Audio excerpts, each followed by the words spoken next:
Okay, so I'll be talking about construction of written test.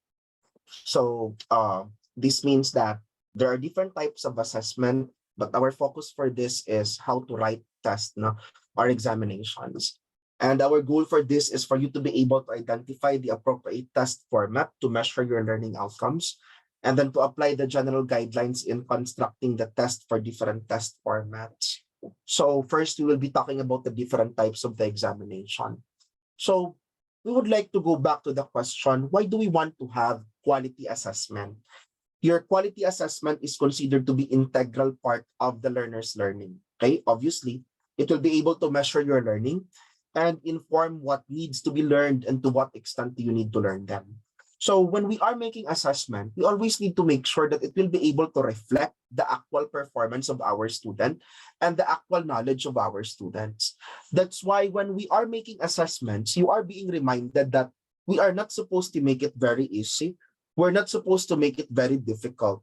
But instead, we have your table of specifications that is able to guide us if what are the items that you need to be including. Now, if you would recall the Bloom's taxonomy, for example, hindi pa pwede that your examinations will all be about remembering. But your examinations needs to be able to cover remembering, understanding, applying, analyzing, evaluating, and creating. All of those 6 levels of knowledge should be reflected. Okay, should be reflected in your assessment. Now, when we talk about assessment, especially when we're dealing with our pupils na, and our students in the high school, it would be very good to provide their parents feedback on the education that their children is having. Furthermore, it could also provide evidence-based data for instructional planning and decision making.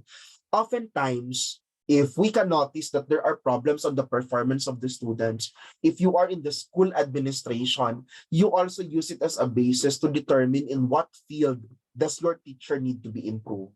Okay, in what field does your teacher need to be reinforced, and in what field does your teacher need to have further training. Now, these are the types of assessment that we have been repeating over and over again, but just for you to have a recap. So you have your authentic type of assessment and then your traditional assessment.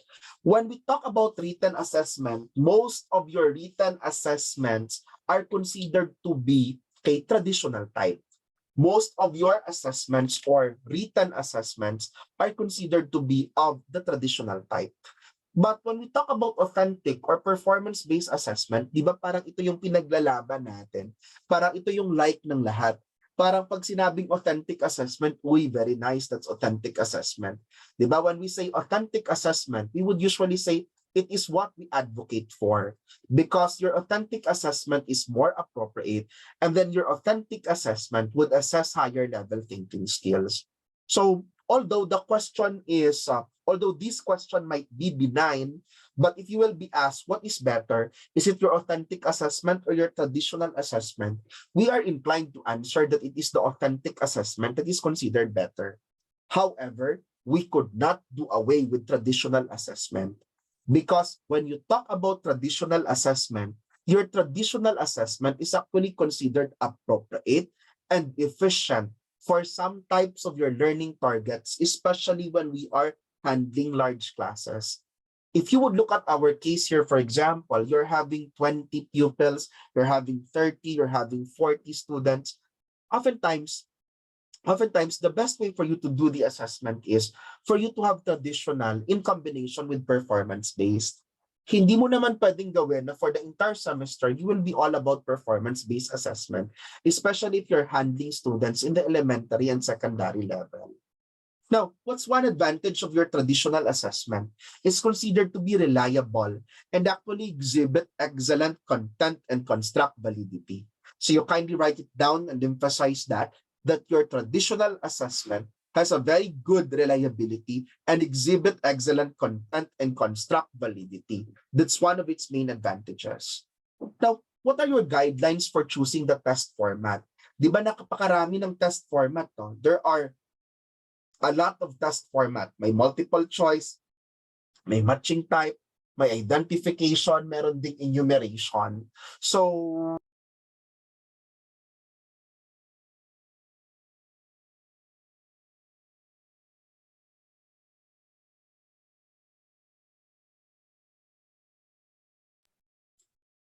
So why are we learning the different types of examinations now?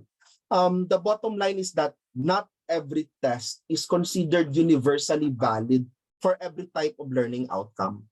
Now, if you can notice na, hindi naman pwede class na for the entire subject that you would have, you will only have multiple choice because not all examinations, not all outcomes could be attained by having multiple choice items. Okay? So, dapat tinitingnan natin na hindi lang pwedeng isang type lang ng exams yung gagamitin natin for the entire semester or entire course or else your students will not be learning or taking most out of it. But going back here, okay, ano po yung guideline natin to choose the testing format? So one, you need to check the objectives or desired learning outcomes. Tulad ng paulit-ulit, Anli na sinasabi, go back to the learning outcomes. Kung ano yung learning outcomes, doon ka bumalik, doon mo tingnan kung ano yung appropriate assessment. Second, you need to look into the level of thinking to be assessed. Okay? Now, once alam natin kung anong level ng thinking yung i-assess natin, you need to check if it matches the instructional objectives or the DLOs. If you can recall your DLOs, those are your desired learning outcomes. Kaya yung tinatawag nating desired learning outcomes. Okay? Now, example. If you want your students to identify important concepts, halimbawa, your goal is that your students will be able to identify important concepts. So pag sinabi nating identify important concepts, that would go back to remembering and understanding. So pag gusto nating ma-remember at ma-understand ng student natin, perhaps the best type of exams is to have the selected response format. Okay? When I say selected response format, a very good example of that is your multiple choice. Okay? Your selected response format natin is yung tinatawag natin na multiple choice. Kasi nga, remembering at saka understanding siya. But if I would want my student to explain, or let's say for example, I would want my student to apply the concept or the framework, pag gusto ko na mag-explain siya, mag-apply siya, that would be applying and that would be analyzing, and the best type of exam is your constructed response, and one example of your constructed response is your essay. Okay? In other words, pag gumagawa tayo ng exam, hindi lang naman pwede na lahat essay, hindi din pwede na lahat multiple choice. So dapat tingnan nyo anong level ng thinking nga ba yung gusto ninyong ma-assess. Pagkatapos, third, you need to align the test with the course outcomes and the course content or learning activities. Halimbawa, if I would want my student to articulate and justify the stand on ethical decision making. Halimbawa, ganon ha, articulate and justify the stand on ethical decision making. The best type of exam or assessment that I will use is essay or class debate. Kasi nga gusto ko silang mag-justify. Now, if I would want them to recognize what is ethical versus unethical, pwede akong mag-select response. Pwede kong sabihin, choose between true or false. Pwede ko ding sabihin, write if it is ethical, write U if it is unethical. Okay, so multiple choice. Then, differentiate and match the different approaches or terms to their definition. Pag gusto ko namang ganitong mag-differentiate sila or kapag mag-match sila ng different approaches or terms, tawag natin dyan matching type. Okay, the best type that you can do is your matching type. So as you can see, it would depend on your outcome if whatever type of examination or assessment you will be doing to your students. So, hindi pa pwede, again, I would like to repeat, hindi pa pwede that your entire exams will be matching type. Hindi din pa pwede that your entire exams is identification, or else you are failing to meet the outcomes that your students are supposed to learn. Pagkatapos, one of the guidelines is to ask yourself, are your test items realistic to the students? In other words, no, halimbawa they're learning biology, can they picture out what you're talking about? Can they find it useful? Is this something realistic that they're learning? Is there something that na magagamit nila sa buhay nila? So items should be ideally meaningful and realistic to the learners. It should be relevant and related to their everyday experiences. Pagkatapos, dapat gumamit tayo ng concepts, ng terms, ng situations na dapat na-discuss natin sa class, na encounter nila, tapos they read or heard about should be the one that we should be doing. Kapag hindi nila na-encounter, hindi nila nabasa, hindi nila napakinggan, dapat minimize natin yan or avoided. So for example, if we're talking about biology, okay, and then you will be discussing about aliens. Kapag hindi realistic yung aliens, kapag wala ka namang proof na merong aliens, that should not be part of your discussion in biology. Or else your students will be confused if indeed that is a factual topic or hindi. Okay? So dapat yung focus natin is doon sa narinig nila, doon sa nabasa nila, at doon sa napakinggan nila. Okay? Na-encounter nila dapat before. Or else class, your exams will not be appreciated by your students. Now, when you talk about traditional assessment, there are two major categories.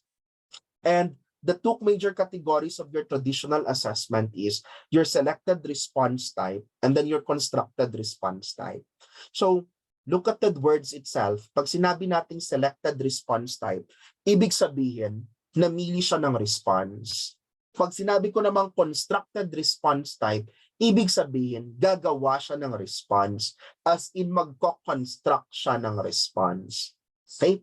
Now, in your selected response type, the learners would select the correct response from a given options, like your multiple choice. Then they choose the correct answer or best alternative from the several choices. Now, itong best alternative, isa to sa pinakamakulit sa multiple choice. Kadalasan kasi, if you are the one answering the multiple choice items, you need to choose, di ba? Ano yung tama? Now, meron din namang mga multiple choice na parang walang tama, parang lahat na lang mali. So you need to choose the best alternative. Sabi nga ng iba dyan, minsan sinasabi, you choose the least evil daw among the 4 choices. Okay? So you need to look for the best alternative because at the end of the day, you need to have an answer. Okay? You need to have an answer for that. Then, cover a wide range of learning materials very efficiently. Kung nakikita nyo kapag selected response, kaya kong i-cover kahit ilang chapters, di ba? Because it can measure a variety of learning outcomes. Now, multiple choice has one characteristic that is not covered by any other types of examination. Your multiple choice can actually cover remembering, understanding, applying, analyzing. It could also cover your creating and evaluating. So evaluating and creating. Naka-cover niyang lahat. Okay? So, however, it is limited when assessing learning outcomes that involves more complex and higher thinking skills. Okay? So that is your select response. Yung select response natin, in general, sa kabuuan, limited po siya sa pag-assess ng learning outcomes sa higher order level thinking skills. Pero exception dyan si multiple choice because your multiple choice can actually cover for it as long as it is properly constructed. Okay? Now, multiple choice. When I say multiple choice, it's the most used format in formal testing. And it is consist of 3 parts, okay? Or 3 components. One is the problem or the STEM. Okay? Yan yung part na sasabihin, there are different types of assessment. What type of assessment is appropriate for blah, blah, blah. That's your STEM. That's your problem. Then, your multiple choice should also contain the correct answer. And then you have your distractors. Dun sa distractors natin, these are 3 or more incorrect or inferior alternatives. Okay, there are 3 or more incorrect or inferior alternatives. Now, when you say incorrect, mali. When you say inferior, ibig sabihin tama naman sila, pero mas tama yung iba or mas tama yung nag-iisang choice. Okay? Now, plus when you are having your distractors, you are not allowed to have a lot of distractors. The recommended number for your distractors is for you to have 3 or 4 distractors for your multiple choice items. Okay? 3 or 4 distractors for your multiple choice items. Bakit po magkaganon? Hindi naman po pwede na 10 po yung choices natin, tapos isa lang po yung kukunin ng student natin. Okay? You're not giving justice to your student and you are decreasing the probability that your student will be able to get correct answers in your examinations. Now, the next type is your true or false. As the term implies, no, it's for you to decide whether the statement is true, accurate nga ba siya or correct, or inaccurate nga ba siya or incorrect. Okay, so that's why you have your true, false, or alternative response. Pagkatapos, you have your matching type.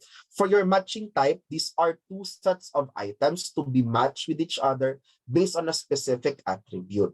So class, pag sinabi kong specific attribute, halimbawa, if you're matching the color wheel, if gusto po nating i-match yung complementary colors, dapat the same siya for all the items that you will be matching the complementary colors. So kumbaga, hindi po pwede that your first question is, what is the capital of the Philippines? Tapos yung next question mo is, what is the main color of the flag? So hindi po pwedeng ganon, ha? So dapat the same yung instruction, the same yung items na ima-match from item number 1 to item number 5.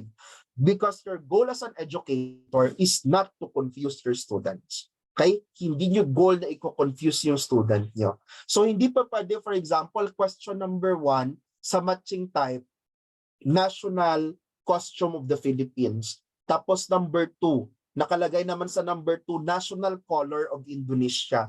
Number 3, national anthem of the United States. Hindi pwedeng ganon.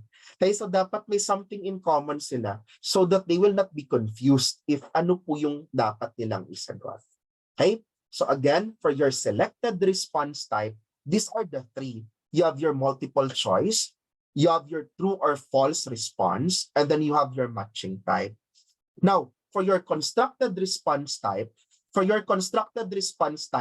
mayroon din tayong mga types under that, where learners are asked to formulate their own answer. And what are the types under which? One is your short answer test. For your short answer test, it's open-ended questions or incomplete sentences where learners create a single answer for each item. Okay? So pwede siyang single word or short phrases. Halimbawa, class, kapag gusto nyong ipamemorize sa kanila yung vision, or kapag may gusto kayong ipamemorize na prose, or maybe a poem for that matter, okay? Or maybe the Bible verse that you would want to have them memorize. So you can use that. Okay? You can use that. Okay? So completion, identification, and then enumeration. So short answer. Ibig sabihin, halimbawa, sasabihin mo na, ano nga ba yung mga common poem dyan? I am a Filipino, inheritor of a blank. Okay?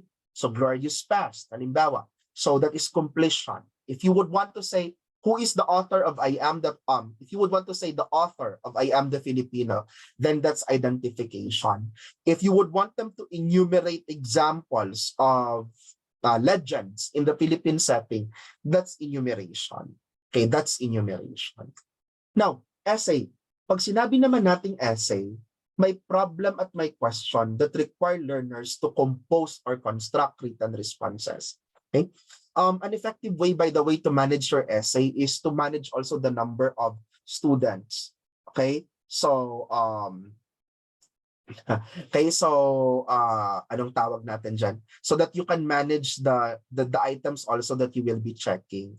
And then when you are having your essay class, dapat specific yung questions ninyo.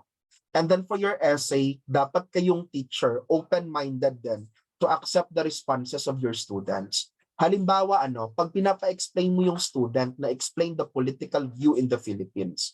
Tapos halimbawa na ikaw kunwari makapink ka. Tapos yung kabilang partido yung ino-endorso ng student mo.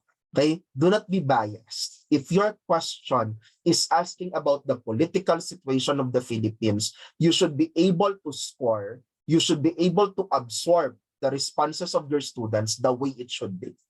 Okay? Huwag yung lagyan ng score na hindi pala siya, dilawan pala itong isang to, ikes. Hindi tayo ganyan bilang teachers. No? And then, if your essays would require more sensitive issues, You could also have rubrics so that you can be more objective. Okay, your rubrics will be able to help you to become more objective. And then you have your problem solving test. Your problem solving test is also considered constructed response because you would consist problems and questions that would solve the quantitative and non-quantitative settings using skills, mathematical concept, procedures, and higher order cognitive skills. So halimbawa, if you're dealing, for example, with science students, okay, and then, for example, your topic is electricity. Tapos tatanungin nyo sila, discuss, halimbawa, bibigay kayo ng problem. The light bulb is not functioning. Discuss the possible alternatives that needs to be explored. So dapat, the student will be able to explain, hindi gumagana yung light bulb. Ano dapat yung unang titingnan? So sasabihin yung connection, yung switch, and other parts of the electricity circuit. So they will be able to discuss it. That's why your problem solving is also considered to be a constructed type of examination. Okay? I will be ending the topics there as of this time. So please remember that the two major categories of your traditional assessment, take note that traditional assessment yung pinag-uusapan. Dalawang major category is your selected response and then your constructed response. Under your selected response, you have your multiple choice, you have your matching type, you have your true or false. Under your constructed response, you have your essay, you also have your short answer, and then you have your problem solving. Okay? Now, on your succeeding topics, we will be discussing the guidelines as to how to make these type of examinations.